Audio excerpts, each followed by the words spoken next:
Hello everyone, जो भी बच्चे नए हैं मैं उनको बता दूं कि हम अपने चैप्टर 1 का जो है रिवाइज करने वाले हैं। किस तरीके से होगा उसको मैं समझ लीजिए थोड़ा सा।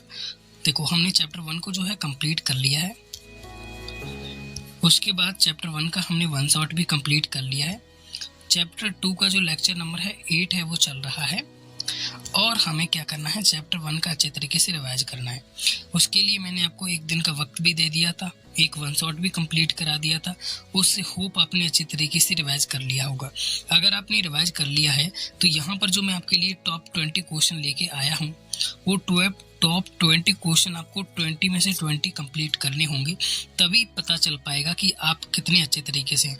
फिलहाल जिस भी बच्चे को स्क्रीनशॉट लेना है वो स्क्रीनशॉट ले सकता है। इसके अलावा जो बच्चे डिस्क्रिप्शन में जाकर डाउनलोड करना चाहते हो तो डिस्क्रिप्शन में जाएं एंड आपको ड्राइव लिंक देखने को मिल जाएगी। उस पर जैसे ही आपको क्लिक करोगे ना, ये पीडीएफ ओपन हो जाएगा। यहाँ पर आपको पूरे क्वेश्चन बिल्कुल एचडी क्वालिटी के अंदर देखने को मिल जाएंगे। वहाँ से आप इनको सॉल्व कर सकते हो। अदरवाइज स्क्रीनशॉट जो बच्चे लेना चाहते हैं वो भी मैंने प्रोवाइड करा दिया। अब क्वेश्चन का पैटर्न समझो यहाँ पर क्या है। सबसे पहले देखो, आप यहाँ पर देखोगे तो इस तरीके का कुछ स्टार सा बना हुआ है। जहाँ पर भी इस तरीके के स्टार वगैरह बने हुए हैं उसका मतलब ये है कि ये जो क्वेश्चन है वेरी मोस्ट इंपॉर्टेंट है और आपके बोर्ड में आने की संभावना इनकी बहुत ज़्यादा है। इसके अलावा कुछ क्वेश्चन ऐसे हैं जिनके अंदर इस तरीके से राइट टिक लगी हुई है। इसका मतलब ये है कि इनके अंदर डेरिवेटिव पार्ट है, जैसे कि विद्युत फ्लक्स हो गया। अब विद्युत फ्लक्स के अंदर डेरिवेटिव पार्ट क्या है, पूछ सकता है कि विद्युत फ्लक्स की परिभाषा क्या है, या ये भी पूछ सकता है कि विद्युत फ्लक्स का सूत्र लिखिए, या ये पूछ सकता है विद्युत फ्लक्स की परिभाषा और सूत्र दोनों को लिखिए। व्युत्पत्ति भी पूछ सकता है आपको सूत्र की, जैसे विद्युत द्विध्रुव है तो विद्युत द्विध्रुव से अच्छी स्थिति के अंदर आपसे क्वेश्चन बन सकते हैं। तो यहाँ पर राइट लगी है, उसका मतलब ये है कि इसमें से दो पार्ट बन सकते हैं, जैसे विद्युत द्विध्रुव से अच्छी स्थिति में रच्ची स्थिति में। कुछ बच्चों के मन में डाउट आ रहा होगा, सर ये अच्छी स्थिति रच्ची स्थिति क्या होती है।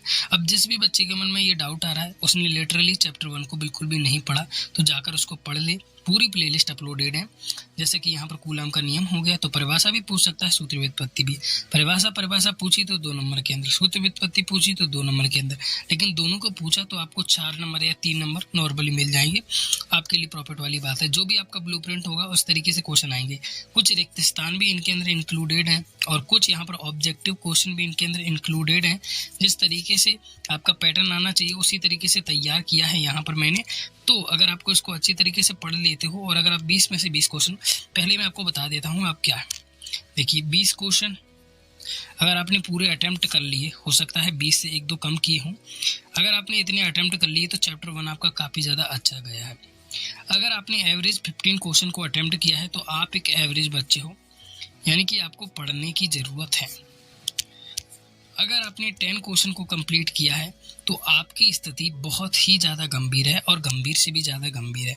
तो आपको बिल्कुल गंभीरता से दोबारा पढ़ने की इसको ज़रूरत है। ठीक है, बिल्कुल गंभीरता से दोबारा पढ़ने की ज़रूरत है। तो यहाँ पर जिसको भी स्क्रीनशॉट अब लेना है फुल स्क्रीन का तो वो ले ले, और अगर डिस्क्रिप्शन में आपको देखने को मिल जाएगी लिंक, वहाँ से जाकर इसको डाउनलोड कर लें। मैं आपको इतना ही बताना चाहूँगा कि आप अपनी तैयारी बेहतर तरीके से कीजिए। इसके लिए मैं आपका पूरा सपोर्ट करूँगा। अगर आपको नोट्स वगैरह चाहिए तो आप टेलीग्राम पर जुड़ सकते हो। कोई डाउट है तो उसको भी पूछ सकते हो। कमेंट सेक्शन के अंदर आपका कोई भी प्रॉब्लम है उसको लिख सकते हो, सॉल्यूशन मिल जाएगा।